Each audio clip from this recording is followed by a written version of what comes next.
Hello, all of you. So, today in DOM subject, we will start with the sixth module, that is the last module of your subject. Now, this sixth module is totally a graphical module, like इसमें आपको drawing बनानी रहती है. Now, अगर drawing point of view देखना है तो आप जब इसको प्रिपेयर करोगे तो आपके पास protractor that is angle measurement device and scale होना ही चाहिए and accordingly you can understand. इसमें कोई ऐसा हार्ड एंड फास्ट रूल्स नहीं है, इजी है. मैं जिस तरीके से आपको कंस्ट्रक्ट करने बोलूँगा आपको उस तरीके से ड्राइंग को कंस्ट्रक्ट करते हुए जाना है. सो बैलेंसिंग चैप्टर का नाम है and in that balancing there are two different types of numerical. Type one numericals are nothing but the first question जो मैं अभी सॉल्व करने जा रहा हूँ. ओके, एंड फर्स्ट क्वेश्चन के अलावा बाकी के जो भी क्वेश्चंस है वो टाइप टू न्यूमेरिकल्स हैं. सो टाइप वन न्यूमेरिकल्स का मतलब होता है balancing of several masses in same plane. मैं वापस रिपीट करता हूँ, उसका टाइटल है balancing of several masses in same plane. मतलब बहुत सारे मास है उसको एक ही प्लेन में बैलेंस करना है, तो वो टाइप वन का न्यूमेरिकल है. सो पहले हम गिवन पढ़ते हैं and one by one deal करेंगे पैरामीटर्स को. So for masses m1 m2 m3 m4, तो चार मास है जिसका नाम 1 2 3 4 है और उसके मैग्नीट्यूड्स दिए हैं 200 kg 300 kg 240 kg and 260 kg. So m1 मतलब 200 है, m2 मतलब 300 है, m3 मतलब 240 है एंड m4 मतलब 260. All are having unit kg. देखो ये गिवन मैंने यहाँ पे लिख लिया. Okay, the corresponding radius of rotations are, मतलब उसका रेडाई ऑफ रोटेशन भी आपको दिया है. तो फर्स्ट वाले मास का रेडाई ऑफ रोटेशन है 0.2 मीटर, सेकेंड वाले मास का रेडाई ऑफ रोटेशन है 0.15. Similarly for third it is 0.25 metre and fourth is 0.3 metre. So चारे मास के आपको रेडियस ऑफ रोटेशन दिए हैं, मतलब R1 R2 R3 R4 दिए हैं. तो ये मैंने यहाँ पे देखो लिख लिया है.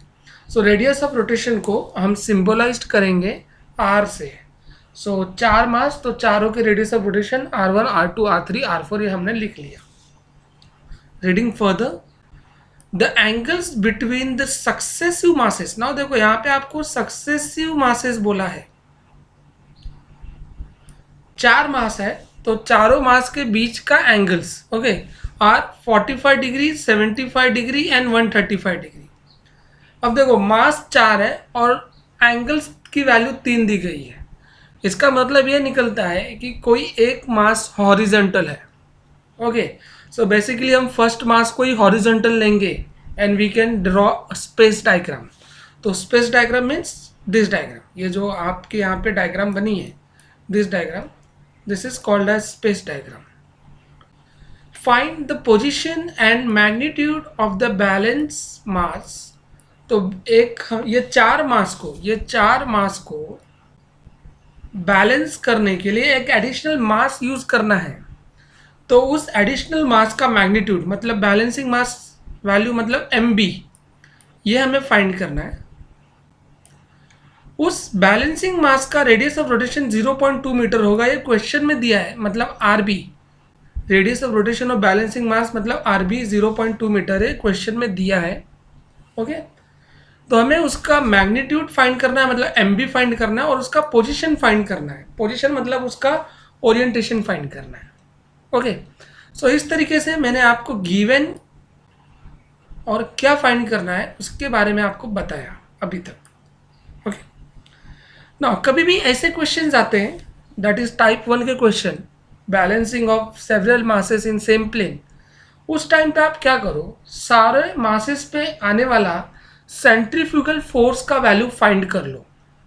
तो यहाँ पे चार मास है बेसिकली और पांचवा जो है वो बैलेंस्ड मास है. तो पहले तो चारों मास का हम सेंट्रीफ्यूगल फोर्स वैल्यू फाइंड करेंगे. So centrifugal force of first mass that is FC1, उसका वैल्यू होता है M1R1, फॉर्मूला M1R1. तो आपके पास M1 है और आपके पास R1 है, ये दोनों को मल्टीप्लाई कर दोगे तो आपको वैल्यू मिल जाएगा FC1 का which comes 40 and unit will be kg metre. Similarly FC2 मतलब M2R2 it comes 45 kg metre, मतलब M2 ये वैल्यू और ये R2 का, ये दोनों को प्रोडक्ट लेना है, मल्टीप्लाई करना है। फिर FC3 M3R3, so you know M3 and R3, इसका प्रोडक्ट ले लो, आपको FC3 मिलेगा। एंड लास्ट FC4 मतलब product of M4 and R4। So accordingly आपको चारों सेंट्रीफ्यूगल फोर्स के वैल्यू मिल जाएंगे। सो this is the first thing which you all should do when you start with the numerical. So you can see that very simple step, जहाँ पे centrifugal force के लिए मास और radius दोनों आपको पहले से प्रोवाइडेड होता है, जस्ट आपको वैल्यू सब्स्टिट्यूट करनी है एंड उसको फाइंड करना है। नाउ सेकेंड स्टेप जो होता है वो होता है ड्राइंग ऑफ स्पेस डायग्राम, ये वाला डायग्राम। अब मैं आपको सजेस्ट करूंगा इस डायग्राम में आप लोग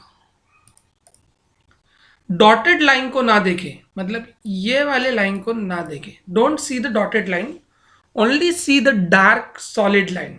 ओके, जो डार्क बनाई है, सॉलिड लाइन बनाई है, सिर्फ उसी को आप लोग देखिए, बाकी कोई भी लाइन को स्पेस डायग्राम में मत देखिए। तो जैसे कि आप जानते हैं कि यहाँ पे 4 मासेस दिए हैं, M1 M2 M3 M4, और 3 एंगल दिए हैं 45 75 135, और ये एंगल्स एक दूसरे मास के बीच का है, सक्सेसिव मासेस के बीच का है। तो अगर मैं इस तरीके से इस वैल्यू को कंसिडर करूं तो मैं अज्यूम करूंगा पहला वाला मास जो है वो हॉरिजॉन्टल है। तो देखो ये मेरा सेंटर पॉइंट है O, और मैंने एक हॉरिजॉन्टल लाइन बनाई और उस मास को मैंने लिखा M1। अब वो हॉरिजॉन्टल लाइन जो रहता है उसको रेडियस ऑफ रोटेशन बोलते हैं, R1 बोलते हैं। ये डायग्राम बनाते वक्त no need to take scale. Scale मतलब वो जो हम बोलते हैं ना 1 centimetre is equal to 5 mm 10 mm 20 mm, वो वाला स्केल आपको एज्यूम नहीं करना है। आपको सिर्फ एंगल्स का मार्किंग प्रॉपर करना है। बाकी ये अब आप बहुत सारे बच्चे क्या करते हैं, इवन टेक्स्ट बुक्स भी में भी क्या बताया गया है कि ये जो आप लाइन बना रहे हो हॉरिजॉन्टल लाइन, ये लाइन मतलब R1 होता है, ये सब लोग एग्री करते हैं। तो R1 का वैल्यू 0.2 मीटर है, तो assume 1 scale 1 centimetre is equal to 0.1 metre, तो इस हिसाब से R1 की लाइन 2 सेंटीमीटर की बनाओ। बट मैं क्या कहता हूं, no need to do the donkey work.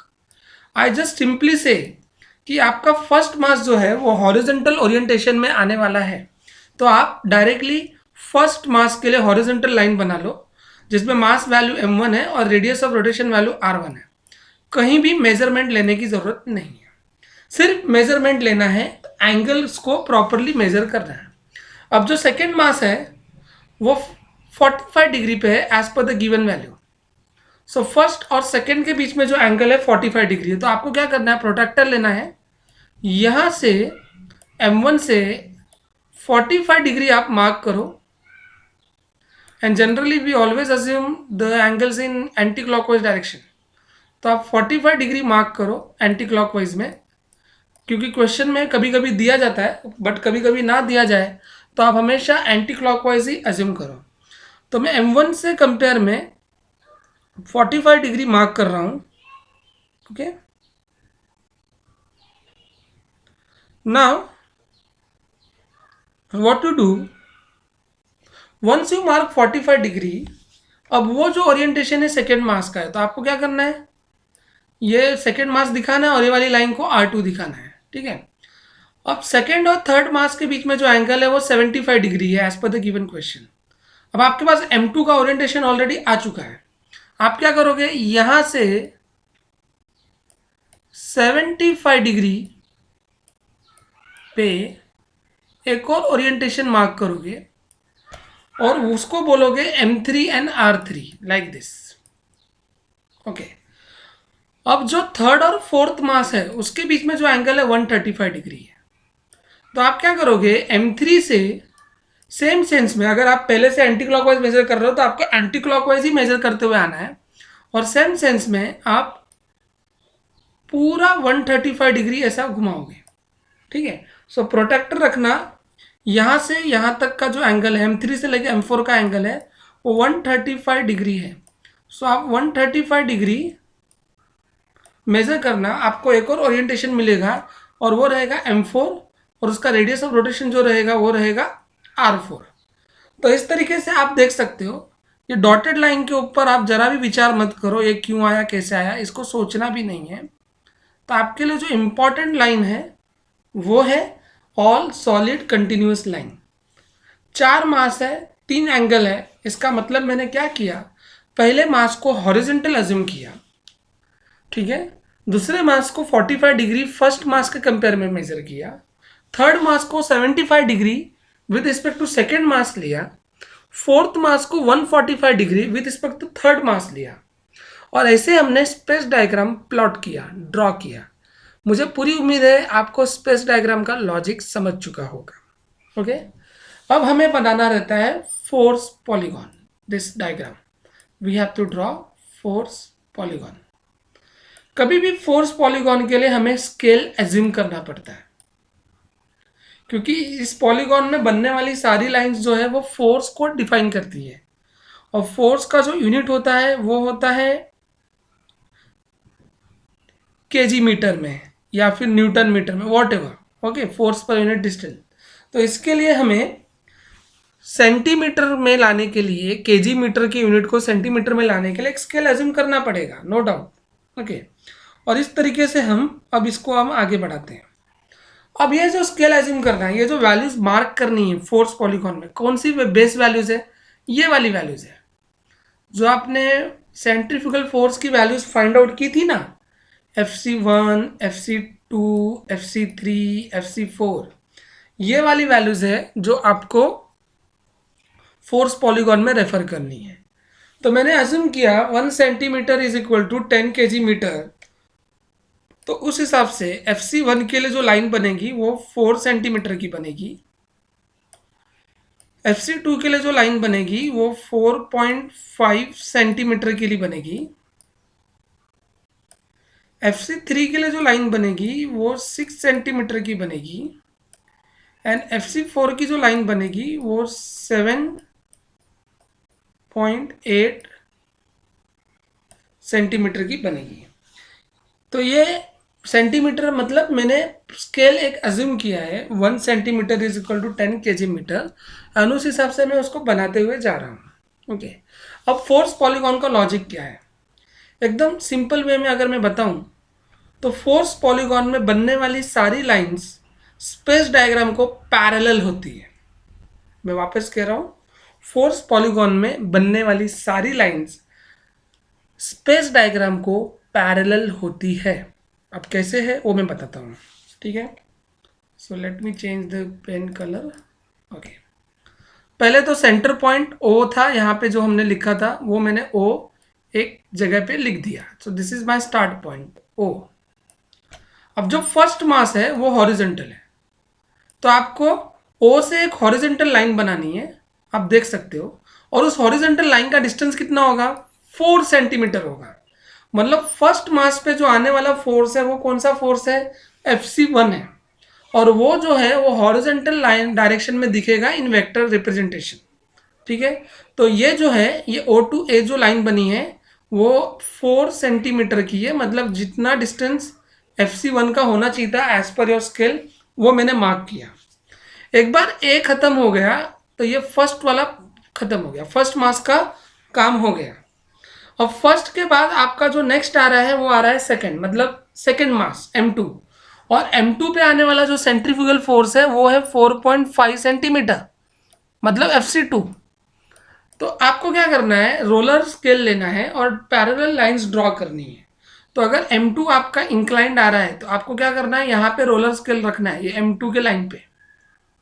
Okay, ये M2 वाला जो ओरिएंटेशन मिला था ना आपको, वहाँ पे आपको रोलर स्केल रखना है, पैरेलल लेके आना है, और जहाँ पे पहला खत्म होगा मतलब पॉइंट A, वहीं से दूसरा स्टार्ट होगा। तो आपको A पे आने के बाद ये जो आपने पैरेलल O to M2 ये वाली जो लाइन को पैरेलल लिया था, वहाँ से रोलर स्केल से स्लाइड करके पैरेलल आओ, उसको 4.5 सेंटीमीटर पे एक लाइन बना लो और उसको बोलोगे पॉइंट B। तो ये जो लाइन है इसकी वैल्यू है 4.5 सेंटीमीटर, और ये वाली जो लाइन है A to B वो OM2 को पैरेलल है, स्पेस डायग्राम की ये वाली लाइन को पैरेलल है। अब जहाँ पे सेकंड खत्म हुआ वहीं से थर्ड स्टार्ट होगा फोर्स पॉलीगॉन में। तो थर्ड कौन है? ये वाला है। आप रोलर स्केल रखो यहाँ पे, ठीक है, just place your roller scale over there. Okay, इसको रोलर स्केल पे ले लो, स्लाइड करो और पॉइंट बी पे लाओ और उसको 6 सेंटीमीटर लंबा बनाओ। तो 6 सेंटीमीटर वो कहीं पे जाके पॉइंट सी पे जाके पहुंचेगा। तो ये बी टू सी की जो डिस्टेंस है वो है 6 सेंटीमीटर। सो आप देख सकते हो मैं सिर्फ क्या कर रहा हूँ, स्पेस डायग्राम में जो मैंने लाइंस बनाई थी उसको पैरेलल लाइंस में यहाँ पर प्लॉट करते हुए जा रहा हूँ। ओके, और उसका डिस्टेंस कितना होगा वो डिस्टेंस मैंने already FC1, FC2, FC3, FC4 में वैल्यूज निकाल के बाद में मैंने जब स्केल एज्यूम किया कि 1 centimetre is equal to 10 kg metre this scale, तो इस हिसाब से मेरा सारा फोर्स का वैल्यू सेंटीमीटर में आ गया एंड मैं इससे सारे पैरेलल लाइंस ड्रॉ करते जा रहा हूँ। ओके, अब यहाँ पे देखो आपका थर्ड मास खत्म हो गया। अब फोर्थ बनाना है, तो फोर्थ का आपने ऑलरेडी स्पेस डायग्राम में ओरिएंटेशन लिया है, ये वाला ओरिएंटेशन। आप क्या करोगे, रोलर स्केल लोगे, रोलर स्केल इस पे रखोगे O2 M4 पे, ठीक है, पैरेलल लेके जाओगे और जहां पे थर्ड खत्म हुआ वहीं से फोर्थ स्टार्ट करोगे, तो 0 to D, ठीक है, नीचे की तरफ आओगे। ओके, C to D ऐसा नीचे पैरेलल करोगे तो नीचे आएगा। अब आपको क्वेश्चन रेज होगा कि सर हम ये C to D ऐसा ऊपर भी तो जा सकते थे।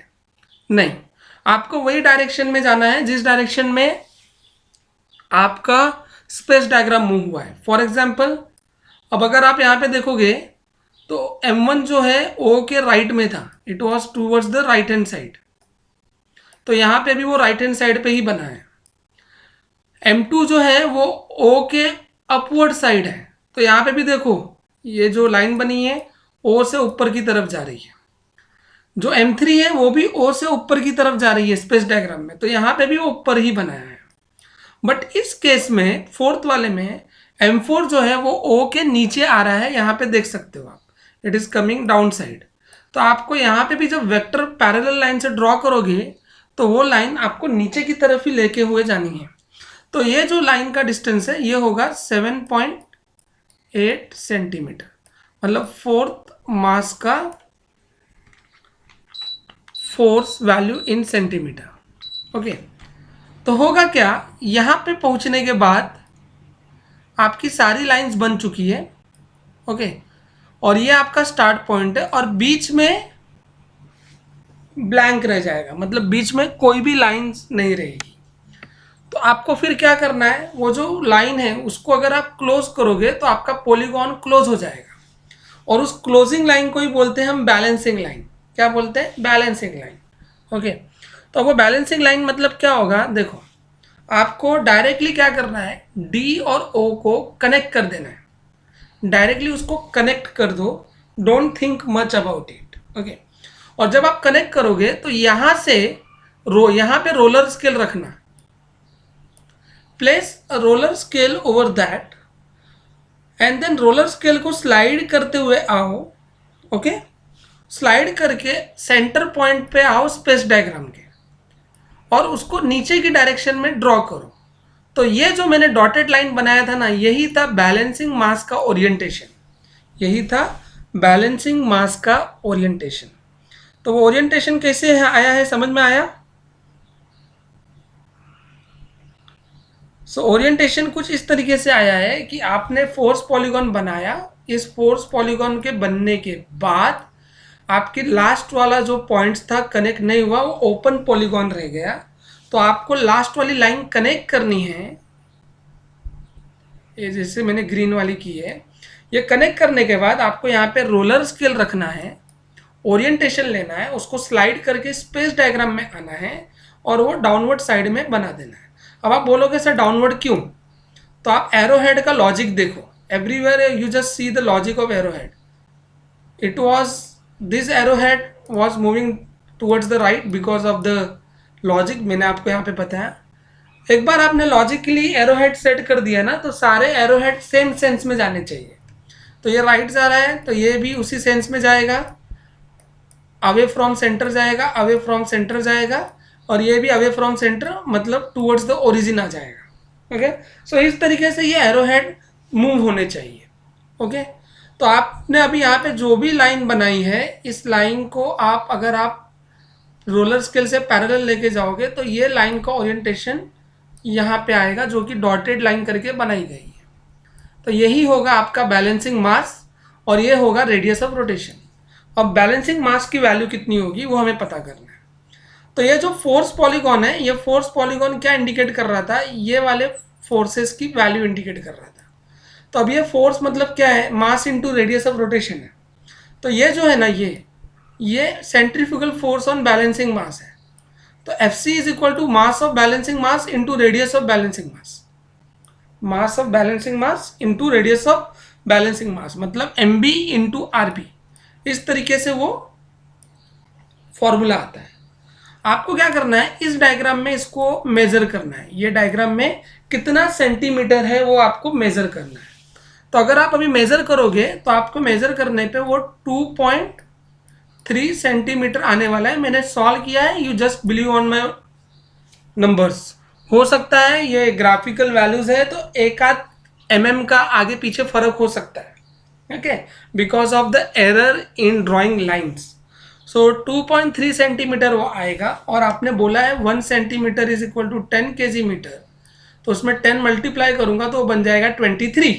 इसीलिए मैंने यहाँ पे 23 kg मीटर लिखा है। तो 23 कैसे आया, आई होप आपको समझ चुका होगा। आपको ये लाइन का डिस्टेंस मेजर करना है जो कि आने वाला है 2.3 सेंटीमीटर। उसमें आपने जो स्केल एज्यूम किया है वो मल्टीप्लाई करना है आपको, तो वो 23 हो जाएगा और वो मैंने यहाँ पे लिखा है। अब आपको क्वेश्चन में radius of balancing mass R B value देखो यहाँ पे दिया है 0.2 मीटर। तो मैं क्या करूँगा, ये आर बी का वैल्यू यहाँ पे 0.2 मीटर डालूंगा। तो M B is equal to 23/0.2 इस तरीके से आएगा। तो एम बी का वैल्यू हो गया 115 kg। तो ये जो मास ऑफ बैलेंसिंग एलिमेंट है वो आएगा 115 kg, 115 kg। ओके, अब हमें क्या चाहिए, तो see here now what we want to get the position. तो पोजीशन तो आपको ऑलरेडी पता है भाई, आपने यहाँ पे जो भी मिला था उसको रोलर स्केल से पैरेलल लेके आप यहाँ पे लेके आए, आपको ओरिएंटेशन मिल चुका है। बट ओरिएंटेशन मिलने के साथ उसको मेजर कर लो ना। तो मैंने क्या किया है, सारे के सारे एंगल्स एंटी क्लॉकवाइज मेजर किए हैं ना। This is 45, okay, this is 75 and this is 135 like this, okay.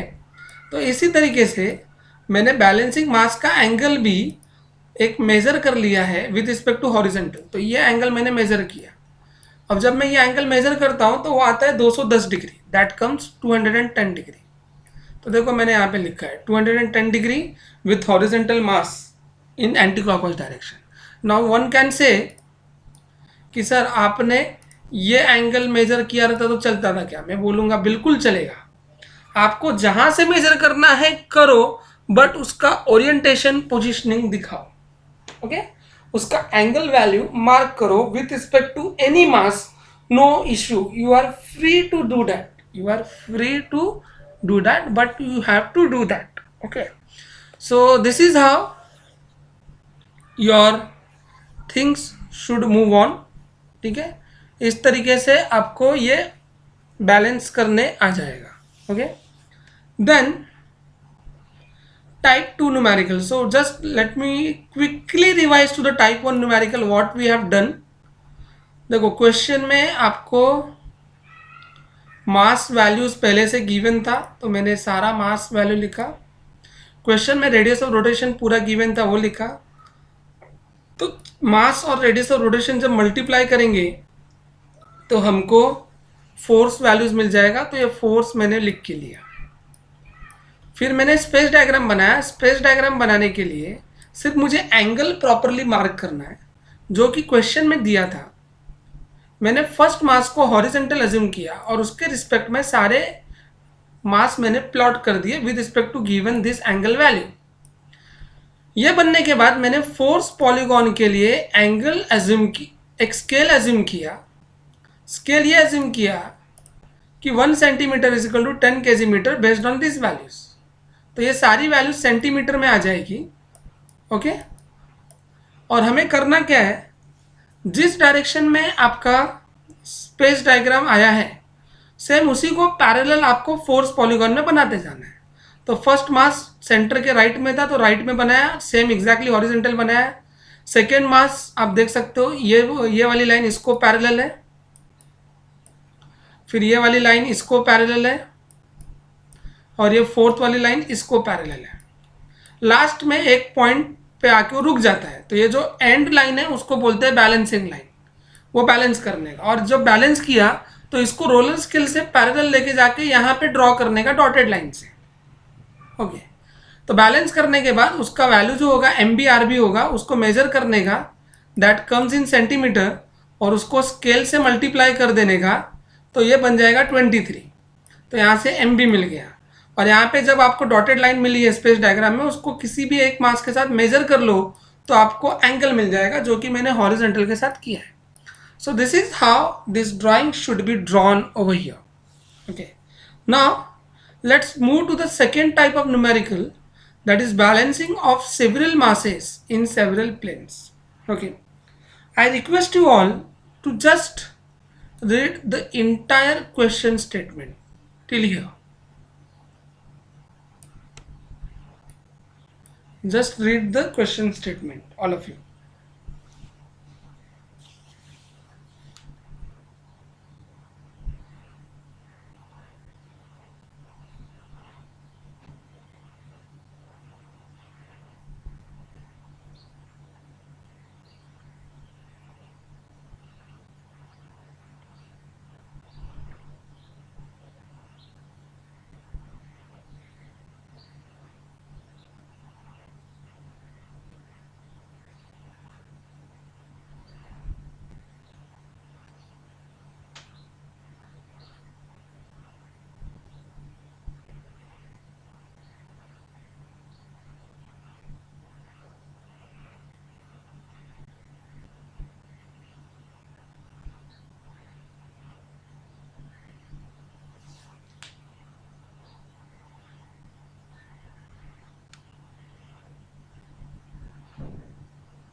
Okay,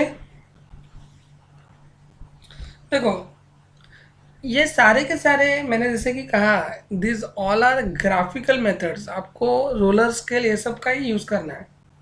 और इसके पीछे जो स्टेप्स है मैं आपको सिर्फ वो बता सकता हूँ, उसके बाद आपको जो है वो आपका दिमाग यूज़ करना है, ठीक है। तो अब यहाँ पे देखो टाइप 2 न्यूमेरिकल में balancing of several masses in several plane, ये इस तरह का न्यूमेरिकल है। आपको क्वेश्चन स्टेटमेंट ही पढ़ के समझ में आ जाएगा कि कौन सा न्यूमेरिकल कौन से टाइप को है। टाइप 1 का स्टेटमेंट इसी तरीके से होगा, नो चेंज। ओके, टाइप 2 का स्टेटमेंट ऐसा होगा कि आपको पढ़ के ही समझ में आ जाएगा कि टाइप 1 नहीं है भाई, ये टाइप 2 है। ओके, सो ध्यान रख के स्टार्ट करते हैं। और shaft carries 4 masses ABCD of magnitude 200 kg, 300 kg, 400 kg, 200 kg respectively, and revolving at a radii of 80 mm, 70 mm, 60 mm, 80 mm in a planes measured from A at 300 mm, 400 mm and 700 mm. Two long statement, and they have tried to give you all the values in one statement only. तो पहले तो हम देखते हैं क्या है। एक shaft है, तो देखो ये मैंने शाफ्ट बनाने की कोशिश की है। दिस इज शाफ्ट, ये दिख रहा है, मैंने ग्रीन कलर से एक हॉरिजॉन्टल लाइन बनाई, तो ये बन गया मेरा shaft. Okay, this is shaft. ना उस शाफ्ट पे 4 मासेस है ABCD, तो देखो मैंने 4 मास प्लॉट किए ABCD। ये एक्स और वाई बाद में देखेंगे, पहले ABCD पे फोकस करो। ये A1 नहीं है, ये गलती से लिखा है, but this is A only, so this is A। Okay, चारों मासेस का वैल्यूज है 300, 400, 200, 300, 400, 200। तो देखो चारों मास के वैल्यू लिखे मैंने, MA, MB, MC, MD, ये मैंने गिवन में लिख दिया। चारों मासेस का रेडियस ऑफ रोटेशन है, मतलब RA, RB, RC, RD। तो देखो ये RA, RB, RC, RD मैंने लिख दिया। ओके, ये भी गिवन है। और उनका जो प्लेन्स है वो प्लेन्स का distance with respect to A दिया गया है 300 mm, 400 mm एंड 700 mm. तो for example now let me change the colour. Okay, A से बी का जो डिस्टेंस है वो 300 mm है. तो यहाँ से लेके यहाँ तक देखो, तुमको डिस्टेंस मार्क करना मतलब जस्ट शो करना है स्केल से as it is. True scale पे कुछ बनाना नहीं है आपको, जस्ट शो करो कि ए टू बी का जो डिस्टेंस है वो 300 है. तो आप देख सकते हो actually it has got very congested over here, but I will try my best to show it to you. तो जो ए टू बी का डिस्टेंस है वो 300 mm. ओके, ए से सी का जो डिस्टेंस है वो 400 mm. क्यों? क्योंकि ऑल आर मेजर्ड फ्रॉम ए. तो देखो ए टू सी का डिस्टेंस 400 है, यहाँ पे मार्क किया था. और ए टू डी का जो डिस्टेंस है, ए से लेके डी तक का डिस्टेंस जो है वो 700 है, यहाँ पे मार्क किया है. तो यहाँ तक पूरा अभी तक देखो गिवन में चल रहा हूँ. ठीक है. Now the angles between the cranks measured anti clockwise. देखो एंगल एंटी क्लॉकवाइज मेजर करना है, उसने क्लियरली बोला है. आर ए टू बी 45 है, बी टू सी 70 है, सी टू डी 120 है. The balancing masses are to be placed in planes X and Y. अब देखो ये दो प्लेन्स में बैलेंस करना चाहता है. That is the meaning of balancing of several masses in several planes. Okay, that is the meaning of balancing of several masses in several planes. So इस तरीके से अगर हम देखेंगे तो आपको समझ में आ जाएगा कि हमें दो प्लेन्स में इसको बैलेंस करना है. एक एक्स में बैलेंस करना है और दूसरा वाई में. तो ये देखो एक्स एंड वाई क्वेश्चन की डिमांड है. अब जो दो प्लेन है एक्स एंड वाई, उसका डिस्टेंस दिया है. The distance between plane A and X is 100 mm. तो देखो ए से एक्स, यहाँ पे देखो एक एक्स प्लेन मैंने बनाया है जिसका ए से डिस्टेंस है 100 mm. Okay, and between X and Y is 400 mm and between Y and D is 200 mm. तो वाई जो है वो डी से 200 पे, देखो सेकेंड प्लेन जो डी से 200 mm पर है वो मैंने यहाँ पे मार्क किया है. और x और y के बीच में जो है वो 400 mm है, ऐसा मैंने यहाँ पे मार्क किया है. Okay, so if the balancing masses revolve at a radius of 100 mm, तो उनका रेडियस ऑफ रोटेशन, जो बैलेंसिंग मासेस है उनका रेडियस ऑफ रोटेशन दिया है. सो उनका रेडियस ऑफ रोटेशन मतलब R X and R Y दिया है, जिसकी वैल्यू 100 mm है. दो को मैंने यहाँ पे मार्क की है.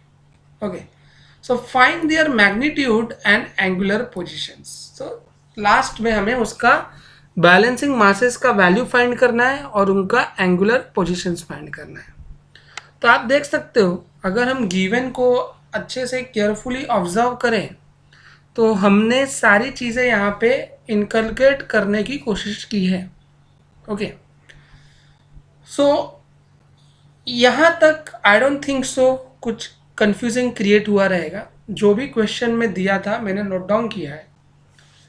ये डायग्राम बनाते वक्त, शार्प डायग्राम बनाते वक्त आपको कोई भी स्केल अज्यूम करने की ज़रूरत नहीं. जस्ट प्रोपोर्शनेट दिखाओ, प्रोपोर्शनेट. आप ऐसा मेज़र करते मत बैठो कि 100 इतना है, 200 इतना है. जस्ट प्रोपोर्शनेट दिखा दो. ओके, सो इस तरीके से ये डायग्राम भी यहाँ पे बन गया. अब ऐसे वाले मेथड्स में, ऐसे वाले न्यूमेरिकल्स में टेबुलर मेथड्स हम रेफर करते हैं. तो आपको इस वाले न्यूमेरिकल में एक टेबल बनाना कंपलसरी होता है और टेबल का टाइटल्स हमेशा फिक्स होता है. सो पहला टाइटल जो होता है वो होता है प्लेन. दूसरा टाइटल जो होता है वो होता है मास, जिसको हम m से लिखेंगे, जिसकी यूनिट हम kg में रखेंगे. तीसरा कॉलम जो होता है वो होता है रेडियस, जिसको हम r से लिखेंगे और उसका यूनिट होगा मीटर में. चौथा कॉलम जो होता है वो होता है centrifugal force per unit square speed. Okay, और वो हम यूनिट मेंटेन करते हैं केजी मीटर, और वो जो वैल्यू मिलती है मास और रेडियस को मल्टीप्लाई करने पे मिलती है. चौथा कॉलम जो होता है, सॉरी फिफ्थ कॉलम जो होता है वो होता है distance from the plane X. ना ये जो कॉलम है ये ही इंपॉर्टेंट है. This column is to be taken care. और जो लास्ट कॉलम होता है वो होता है couple per unit square speed, जिसका मतलब है mass into radius into L multiply करना, और यूनिट होता है केजी मीटर स्क्वायर. तो जो हमारे लिए इम्पॉर्टेंट कॉलम है वो कॉलम जो है वो है ये वाला कॉलम, जिसको मैं ग्रीन से मार्क कर रहा हूँ। ओके, आपको करना क्या होता है पहले ये समझो। आपने ये वाली जो डायग्राम बनाई थी, उस डायग्राम में आप लेफ्ट साइड से देखना स्टार्ट करो sequence. Let me erase this now, it is creating lots of doubt. ठीक है, तो मैं अभी जस्ट उस डायग्राम को हाईलाइट करता हूँ। अगर आप लेफ्ट से देखोगे तो आपको पहला प्लेन दिखता है ए, दूसरा दिखता है x, B, C, Y, D. Accordingly आपका लेफ्ट से मार्किंग है, तो आपको लेफ्ट से जो भी दिखता है वो इस कॉलम में नोट डाउन करो। Just note down in this column. So देखो ए, तो मैंने ए लिखा, फिर एक्स आता है, एक्स लिखा, बी लिखा, सी लिखा, वाई लिखा, डी लिखा। ओके, तो सारे कॉलम सारे प्लेन्स के नाम मार्क करती है। अब सारे प्लेन्स का मास है, जैसे कि ए पे जो मास है उसका वैल्यू है एम ए 200, तो देखो यहाँ पे 200 kg लिखा। एक्स का तो मास हमें फाइंड करना है ना, बैलेंसिंग मास तो हमें फाइंड करना है, तो वो अननोन है, तो उसको मैंने एम एक्स लिखा जो कि अननोन है, आप देख सकते हो। थर्ड जो है वो बी है, तो एम बी कितना है 300, तो देखो 300 लिखा। फोर्थ जो है सी, सी का मास कितना है 400, तो देखो यहाँ पे 400 लिखा। फिफ्थ जो है वो है वाई, जो कि अननोन है, बैलेंसिंग मास ही तो फाइंड करना है, तो यहाँ पे देखो मैंने एम वाई लिखा। जो लास्ट है वो कॉलम मास डी है, जिसका वैल्यू है 200, तो देखो यहाँ पे 200 लिखा। तो आपको ये कॉलम कैसे लिखना है वो भी आपको समझ चुका होगा। आपको क्या करना है मैंने आपको इजीली बताया। पहले तो प्लेन वाला कॉलम भरो, और उसके लिए आपको ये डायग्राम देखना है। लेफ्ट से जो भी प्लेन्स दिखते हैं सारे वर्टिकली नोट डाउन कर लेना है, और सारों के मार्क्स आपको, मास की वैल्यू आपको लिख के लेनी है। और उसके अंदर सिर्फ इतना ध्यान रखना है, जो अननोन मास है उसको आप वैल्यू दे दो M X, M Y, whatever you want to prefer, और आपने वहाँ पे लिख दिया। उसके बाद है रेडियस ऑफ रोटेशन। अब रेडियस ऑफ रोटेशन के लिए आपको क्वेश्चन केयरफुली रीड करना है। आपने सारे के सारे का रेडियस ऑफ रोटेशन आपको दिया गया है, क्वेश्चन में ही आपको all radius of rotations are given. Okay, so what I have done, first वाले का रेडियस ऑफ रोटेशन मीटर में कितना है 0.08, तो यहाँ पे देखो 0.08 लिख के लिया। सेकेंड मतलब x, तो आर एक्स की वैल्यू लिखेंगे हम 0.1, तो देखो यहाँ पे 0.1 लिखा। फिर बी के लिए रेडियस ऑफ रोटेशन कितना है 0.07, तो 0.07 लिखा। सी के लिए 0.06, तो 0.06 लिखा। y के लिए मतलब ये सेम वैल्यू है, ये वाला 0.1 मीटर, तो यहाँ पे देखो 0.1 मीटर डाला। ओके, एंड डी के लिए इट इज़ 0.08, तो यहाँ पे 0.08 डाला। तो आपको ये जो रेडियस ऑफ रोटेशन वैल्यू है और ये जो मास वैल्यूज है, that is column number 2 and column number 3, ये आपको क्वेश्चन में जो दी गई थी वो मैंने यहाँ पे नोट डाउन कर लिया। अब जो कॉलम नंबर 4 है, जो कि मैं ऐसा डबल एरो से मार्क कर रहा हूँ, this column should be drawn by should be written by multiplying these two values, that is column 2 and 3. So देखो अगर 2 and 3 को मल्टीप्लाई करोगे, now let me erase this.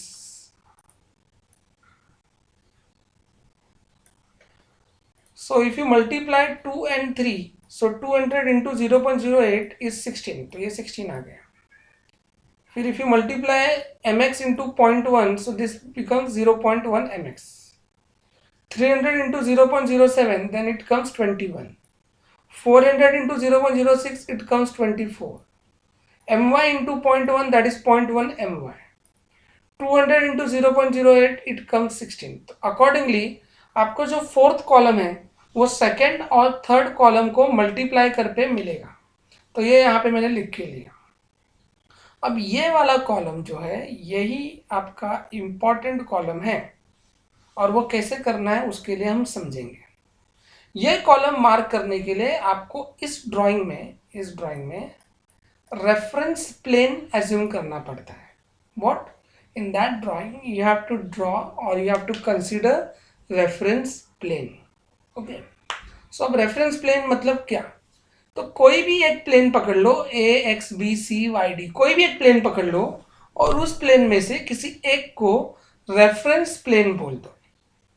तो मैं हमेशा यही सजेस्ट करूंगा एज अ स्टूडेंट। मैं क्या करता हूं, मैं आपको बताना चाहता हूं। As a student I always consider unknown plane as a reference plane. I always consider unknown plane as a reference plane. For example, यहाँ पे दो अननोन प्लेन है, एक है x और एक है y।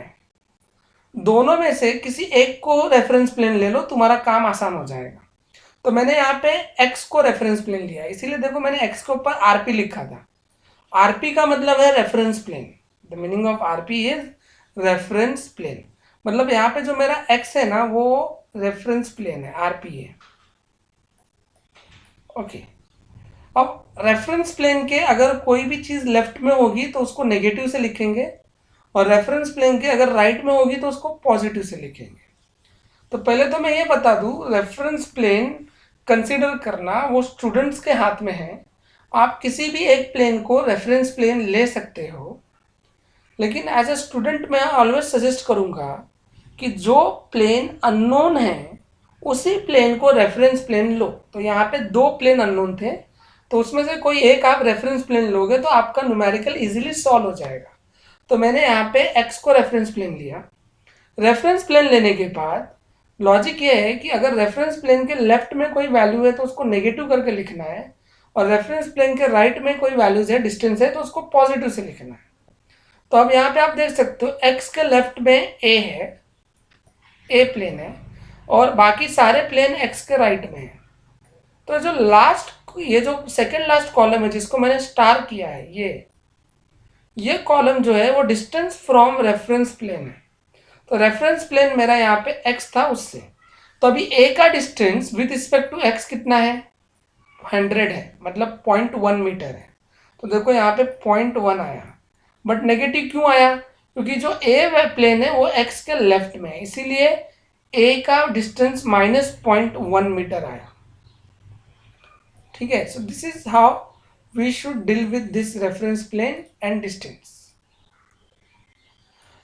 अब जो सेकेंड है, एज पर सीक्वेंस आपके टेबल में वो x है। अभी रेफरेंस प्लेन x है और उसका डिस्टेंस भी कितना होगा, 0 होगा ना। So that distance will be 0, क्योंकि x ही आपका रेफरेंस प्लेन है, तो वो डिस्टेंस 0 हो गया। अब प्लेन बी का x से डिस्टेंस कितना है, तो आपको इस डायग्राम से निकालना है। सो a से b का डिस्टेंस अगर 300 है, ठीक है, सो और a से x का डिस्टेंस अगर 100 है, तो x से b का डिस्टेंस कितना हो जाएगा, ये आपको समझना है, लॉजिक है, ज्योमेट्री है। तो वो 200 mm होगा, सो दैट इज 0.2 मीटर। और वो प्लेन b जो है x के राइट में, इसलिए पॉजिटिव आएगा, तो देखो 0.2 मीटर लिखा है। सेम में आपको सारे प्लेन का distance with respect to x लिखना है। सो इस तरह से 0.3, 0.4, 0.6 ऐसे सारे प्लेन्स के डिस्टेंस आपको मिल जाएंगे from the reference plane. Okay, so इस तरीके से आपका सेकेंड लास्ट कॉलम प्रिपेयर हो जाएगा। Once you prepare second last column, then last column के लिए ज़्यादा सोचना नहीं है। आपको जो ये वाला कॉलम मिला है, now let me erase the values first. Your last column depends upon this last column is the multiplication of these two column। अगर आप ये दो कॉलम को मल्टीप्लाई करोगे, दिस एंड दिस, तो आपको लास्ट कॉलम मिल जाएगा। देखो 16 into -0.1 that is -1.6, 0.1 mx into 0, so this will be 0, 21 into 0.2, so this becomes 4.2, 24 into 0.3 it becomes 7.2, 0.1 mi into 0.4, so it becomes 0.04 my. 16 into 0.6, so it comes approximately 9.6. So in that way, this last column should be drawn or should be written by multiplying previous two columns. So I hope your table preparation concept is very much clear. Just I am going through it quickly so that you can understand properly. और it is just for revision purpose, किसी को कुछ doubt होगा तो वो clear हो जाएगा।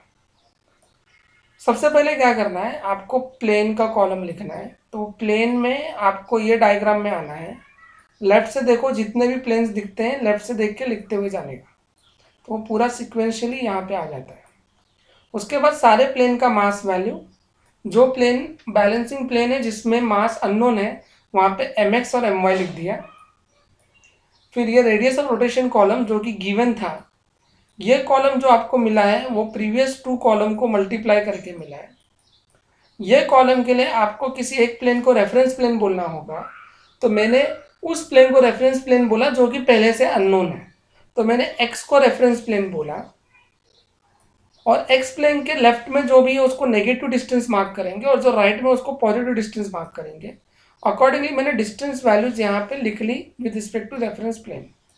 और जो लास्ट वाला कॉलम है वो आपको मिलेगा प्रीवियस 2 कॉलम्स के प्रोडक्ट करके। तो इस तरीके से आपको ये पूरा टेबल प्रिपेयर हो जाए।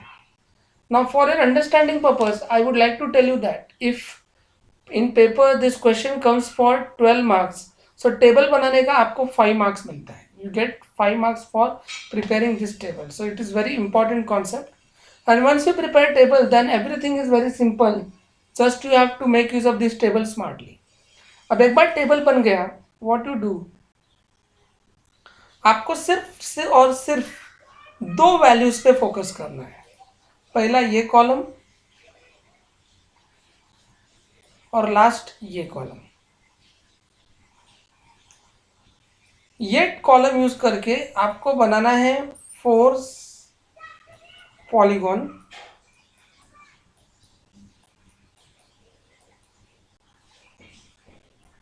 और ये कॉलम यूज करके आपको बनाना है कपल पॉलीगॉन।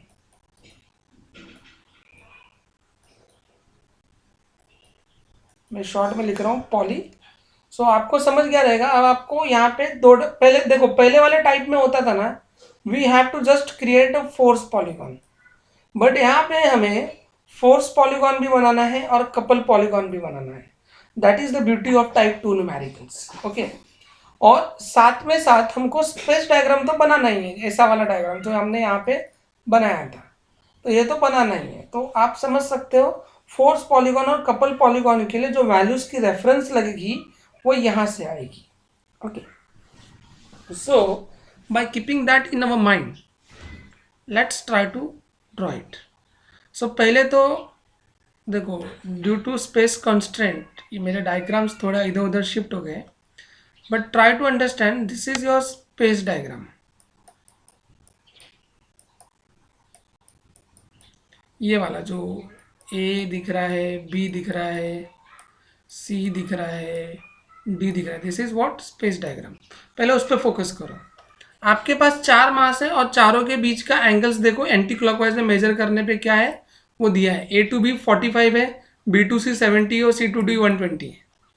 तो मैं क्या करूँगा, यहाँ पे एक सेंटर पॉइंट लूँगा ओ, हॉरिजेंटली में आऊँगा और उसको मैं मार्क करूँगा ए। ओके, अब ए टू बी 45 है, एंटी क्लॉकवाइज में 45 मेजर करने का, तो 45 डिग्री मेजर किया, एक ओरिएंटेशन मिलेगा और इसको मैं बोलूँगा मास बी। फिर बी टू सी 70 है, तो बी टू सी पे मैं 70 डिग्री मार्क करूँगा, 70 and this is 45। Okay, degree and degree, तो 70 पे मार्क किया, तो मेरा ये भी एक ओरिएंटेशन आएगा जो कि सी को इंडिकेट करेगा।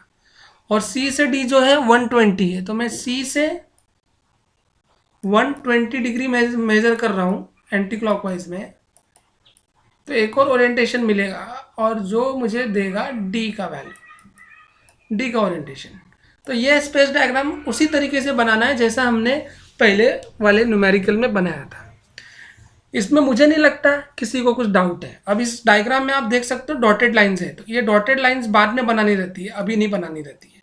तो डॉटेड लाइंस के ऊपर अभी फिलहाल फोकस ना करें तो ज़्यादा अच्छा होगा।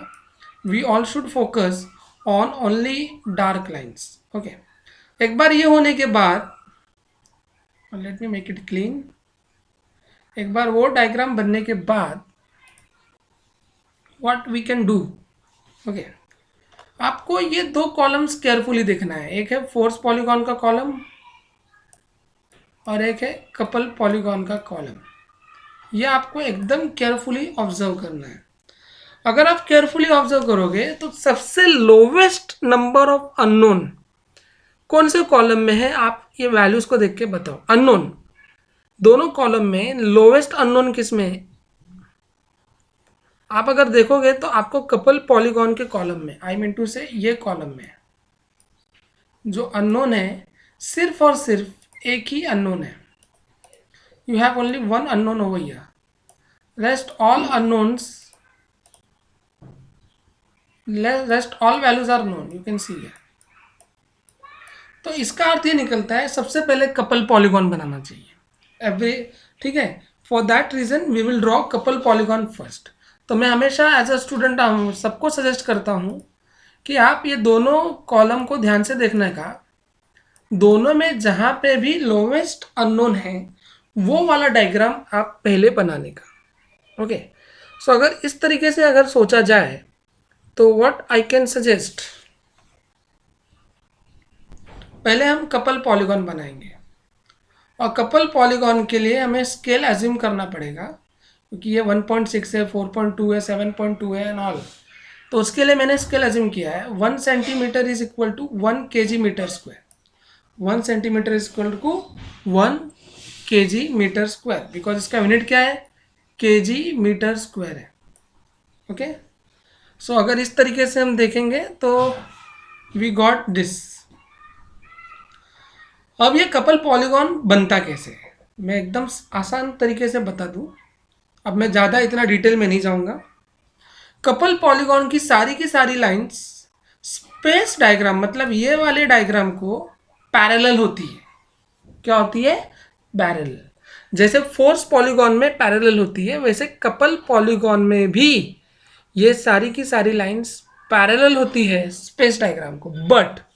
बट कपल पॉलीगॉन में आपको नेगेटिव ऐसे दिखेगा, नेगेटिव, पॉजिटिव एंड ऑल। तो नेगेटिव का सिर्फ और सिर्फ यही अर्थ निकलता है कि अगर स्पेस डायग्राम में वो मास टूवर्ड्स राइट गया था और अगर उसकी वैल्यू नेगेटिव है, मैं देखो -1.6 है, तो कपल पॉलीगॉन में वो लाइन सेंटर के लेफ्ट में जाएगी, बस अपोजिट, दैट्स इट, और कुछ चेंज नहीं करना है। तो आप देखो फर्स्ट मास के लिए स्पेस डायग्राम में वो राइट में गया है।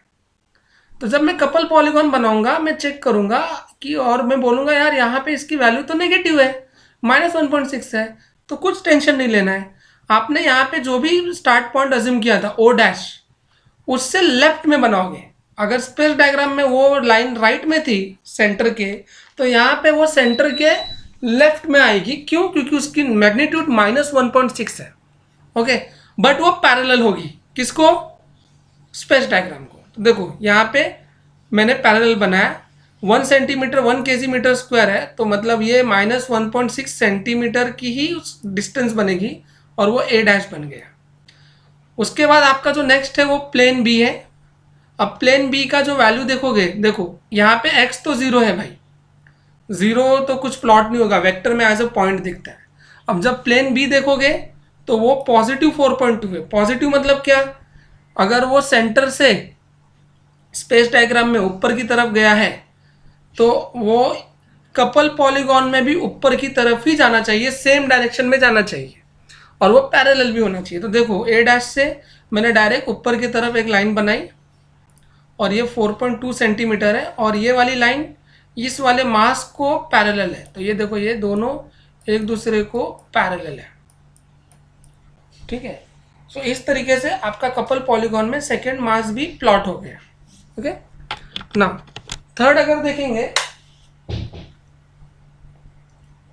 Okay, now if you see third, this is 7.2 ना, ये किसके लिए है, C के लिए, और ये पॉजिटिव है।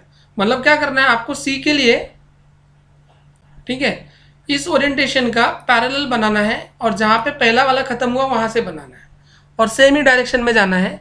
तो आप देख सकते हो, let me erase this now. तो अगर हम C के लिए कर रहे हैं तो इस ओरिएंटेशन का एग्जैक्टली पैरेलल कपल पॉलीगॉन में वो लाइन बनानी है और डिस्टेंस उतना ही रखेंगे because of scale. So 1 centimetre is 1 kg metre square, so this is 7.2 centimetre. Okay, उसके बाद आता है आपका नेक्स्ट प्लेन है, वो है 0.04 my। अब जो अननोन होता है ना, वो अननोन कभी भी होता है क्लोजिंग वेक्टर। तो आपको वो अननोन छोड़ के नेक्स्ट वाले पे जाना है जो कि है 9.6। अब अगर 9.6 देखोगे तो वो डी का है, तो आपको डी का मार्किंग करना है जो कि पॉजिटिव है। तो यहाँ से ये वाली लाइन की ओरिएंटेशन यहाँ पे आने वाली है।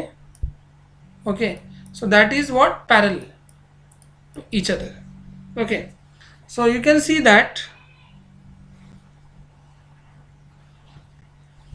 आपकी डी की भी लाइन आ गई। अब सिर्फ क्लोज होने के लिए एक ही लाइन बची है, तो जो क्लोजिंग लाइन है वही आपका अननोन वाला लाइन है, बैलेंसिंग लाइन है। तो आप देखो मैंने इसको डायरेक्ट यहाँ पे क्लोज किया। सो उसका जो सेंटीमीटर आने वाला है वो 7.3 सेंटीमीटर आने वाला है।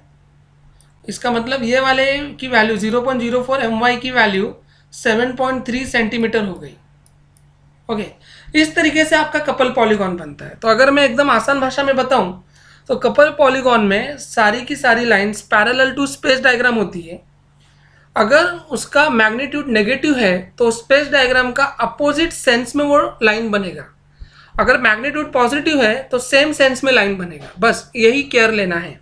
सो अगर आप देखोगे तो 0.04 my is equal to 7.3 centimetre and 1 centimetre is 1 kg metre square which is already known to you. So इस तरह से आपको my का वैल्यू मिलेगा 182.5 kg।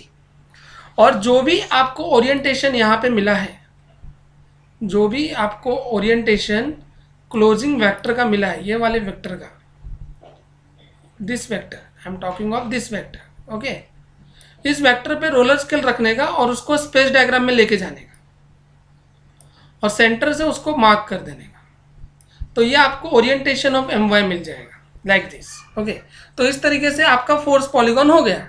अब आपके पास my की वैल्यू आ चुकी है, कितनी आ चुकी है, वो 182.5 kg आ चुकी है। तो अगर आप वो वैल्यू यहाँ पे डालोगे my की 182.5 kg, तो आपको ये भी नोन हो जाएगा। ओके, अब यहाँ पे आप देखोगे तो सिर्फ और सिर्फ ये वाला वैल्यू अननोन है, rest all other values are known to you. Okay, now if you keep in that mind, so अभी आपको फोर्स पॉलीगॉन बनाना है। तो देखो फोर्स पॉलीगॉन का एकदम वही लॉजिक है, स्पेस डायग्राम को पैरेलल। तो देखो 0 to a मतलब फर्स्ट वाला हॉरिजॉन्टल है, उसकी वैल्यू कितनी है 16 kg मीटर। हमने स्केल भी क्या अज्यूम किया है, 1 centimetre is equal to 5 kg metre. तो इस तरह से 16 मतलब 3.2 और 3.1 सेंटीमीटर की लाइन बनेगी। सो दिस इज अप्रॉक्सीमेटली 3 सेंटीमीटर की लाइन हॉरिजॉन्टल आएगी और उसी सेंस में आएगी जिसमें स्पेस डायग्राम है। फिर बी की लाइन आएगी, तो देखो उसको पैरेलल गई है। फिर सी की लाइन आएगी, देखो उसको पैरेलल गई है। ओके, फिर डी की लाइन आएगी, उसको पैरेलल गई है। और डी के बाद स्पेस डायग्राम में देखो वाई आता है, वाई, ये देखो ना डी के बाद ऐसा वाई आ रहा है ना, तो ये वाली लाइन को भी पैरेलल आपको बनाना है जो my को इंडिकेट करेगा। बट वो 0.1 my आपको ऑलरेडी पता चल चुका है भैया, इधर देख लो 182.5 kg। तो यहाँ पे अगर आप डालोगे तो ये भी आपको मैग्नीट्यूड मिल जाएगा, वो जो भी आएगा उसको स्केल से मल्टीप्लाई कर लेना, तो ये लाइन आपको मिल जाएगी। उसके बाद जो लास्ट क्लोजिंग लाइन बना वो बैलेंस फोर्स लाइन बना और वही रहेगा आपका अननोन का वैल्यू, दैट इज 0.1 mx। तो आपको ये वाली लाइन डायरेक्टली डॉटेड लाइन से देखो कनेक्ट करके दी गई है यहाँ पे, उसको मेजर कर लेना। सो that is being nothing but कुछ तो 6 सेंटीमीटर के अराउंड वो आएगा और उसको स्केल से जब मल्टीप्लाई करोगे सो इट बिकम्स 37.5। तो यहाँ से आपको mx मिल जाएगा। एक बार mx मिल गया, आपको क्या करना है, ये वाले लाइन को जो आपको ओरिएंटेशन मिला है, let me take it properly, ये जो आपको ओरिएंटेशन मिला है इस पे रोलर स्केल रख के पैरेलल लेके जाके सेंटर पे लेके आके स्पेस डायग्राम से ड्रॉ करने का,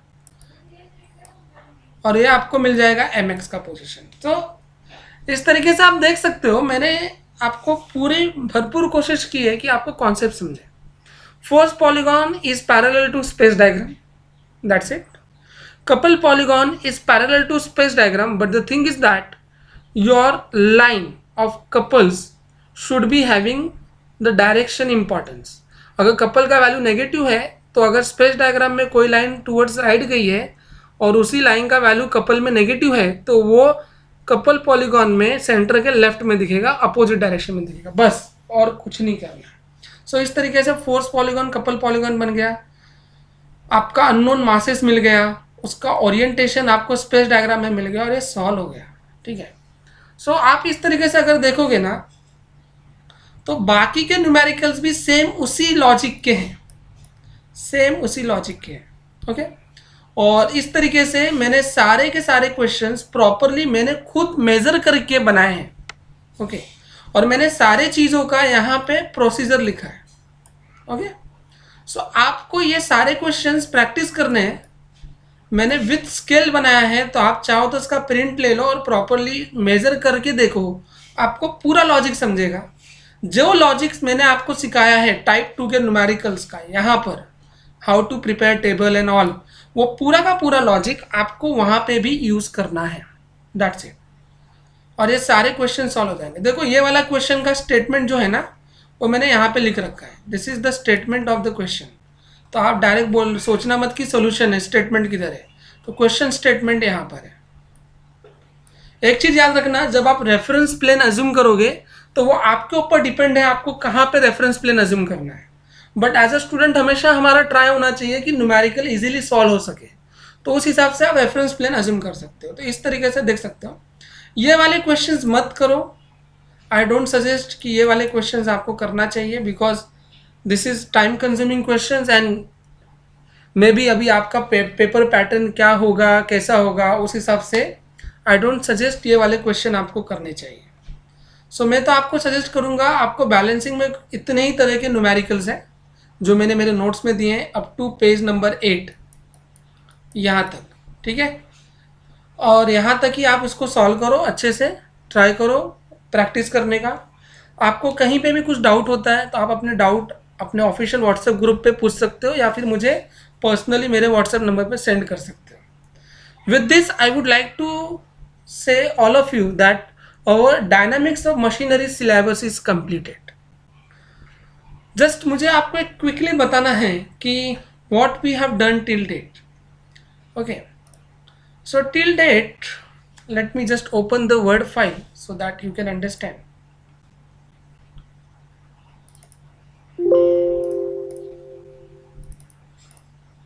till date we have finished module 1 to module 6, we finished it। okay, now from exam point of view I always suggest module 1 जिसका नाम है गवर्नर एंड जायरोस्कोप, इसको अच्छे से प्रिपेयर करो, बिकॉज ये आपको एग्जाम में 20+ मार्क्स के लिए आता है। मैंने तो बहुत पेपर्स में इसको 30 मार्क्स के लिए भी आते हुए देखा है। मॉड्यूल 2 जो है वो है आपका what you can say static force analysis. Okay, static and dynamic force analysis बोलते हैं, but let's suggest force analysis on connecting rod and all. ये जो है आपको 10+ मार्क्स के लिए आ सकता है। तो यहाँ तक मॉड्यूल 1 एंड 2 तक आपका बेसिक डॉम चलता है, बट जैसे ही हम मॉड्यूल 3, 4 एंड 5 में आते हैं तो ये एक्चुअल में आपका कॉन्सेप्ट है वाइब्रेशन एनालिसिस का। ओके, और अगर आप ये तीनों मॉड्यूल को पकड़ोगे तो आपका वेटेज है 40 मार्क्स, 40+ मार्क्स के लिए वो अपीयर हो जाता है। ओके, एंड एट लास्ट जो आज हमने पढ़ा मॉड्यूल 6, इसको हम बैलेंसिंग बोलेंगे, जो कि आता है 10 मार्क्स के अप्रॉक्स में फाइनल एग्जाम में। ठीक है, ये मैं आपको जो भी दे रहा हूँ ये 80 मार्क्स पैटर्न के हिसाब से दे रहा हूँ। सो टोटल आपका 80 मार्क्स का पेपर का डिस्ट्रीब्यूशन कैसे होगा मैंने उसके बारे में आपको जानकारी दी है। अब अगर आप इसमें देखोगे, सो पहले तो आई फील वेरी हैप्पी कि आपका इतना लेंदी सिलेबस मैंने ख़त्म किया है। That is I don't know तुम्हारे में से कितने लोग इसको माइलस्टोन मानेंगे, बट मैं इसको माइलस्टोन मानता हूँ, because it was very difficult task for me. तो ये हमारा कंप्लीट हुआ। अब इसमें जो मोस्ट इम्पॉर्टेंट है बच्चों के लिए, फॉर्मूला बेस्ड जो लॉजिक है वो मॉड्यूल 1 एंड 2 में है। This is entirely formula based logic. और यहाँ पे अगर आप आओगे तो आपको देखने मिलेगा कि आप 30 मार्क्स के अराउंड यहाँ पे कवर कर सकते हो, 30 मार्क्स के अराउंड कवर कर सकते हो। मॉड्यूल 3, 4, 5 जो है ये आपका पूरा का पूरा लॉजिक है, वो है आपके वाइब्रेशन के कॉन्सेप्ट पे। अगर आपको वाइब्रेशन का कॉन्सेप्ट जो मैंने अच्छे से आपको बताया था पहले भी, वो अगर आता है तो आपको 40+ मार्क्स तो कवर हो जाएंगे डायरेक्टली। और बैलेंसिंग जो है वो ग्राफिकल अप्रोच है जो मैंने आज आपको सिखाया है। इसमें दिमाग ज़्यादा नहीं लगाना है, बट हाँ इसमें ज्योमेट्री का आपको अच्छा खासा इस्तेमाल करना है।